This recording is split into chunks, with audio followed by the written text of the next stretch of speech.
Chers collègues, Voilà, Monsieur le Président. Frédéric Massa. Merci, Monsieur le Président. Donc, beaucoup de questions. Je sais que le temps qui nous est donné est très court. Première question concernant le rapport de notre collègue Marc Roy, qui a été présenté, du moins son pré-rapport dernièrement, sur la situation d'Areva et d'EDF. Donc, le rapporteur spécial pointe deux sujets d'inquiétude concernant le futur proche d'Areva, les mines d'uranium, cela a été évoqué, l'acquisition de 3 mines de la société Uramine en Afrique pour 2,5 milliards de dollars. En 2007, s'est révélé cher, surtout pour des gisements qui, 4 ans après, ne produisent rien ou presque. Je cite le rapporteur. Et également le chantier finlandais de l'EPR. Le député s'interroge ainsi sur la nature et les conséquences des garanties offertes par Areva à son client finlandais sur le futur fonctionnement de l'EPR.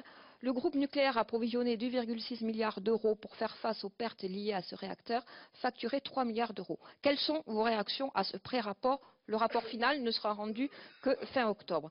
Deuxième interrogation par rapport à la condamnation de la société Areva Socatri pour pollution des eaux qui a eu lieu, donc la condamnation le 30 septembre 2011 suite à l'accident qui avait eu lieu au mois de juillet 2008 et on se souvient des images du mois de juillet 2008 où la société Areva avait dit qu'il n'y avait pratiquement rien, que c'était pas très grave et que donc à partir de là il n'y avait pas de quoi en faire une histoire. Quoi qu'il en soit, il y a eu une condamnation où aujourd'hui, la première du genre en la matière, donc suite à cette condamnation, quelles vont être les mesures qui vont être mises en œuvre par rapport à la sécurité.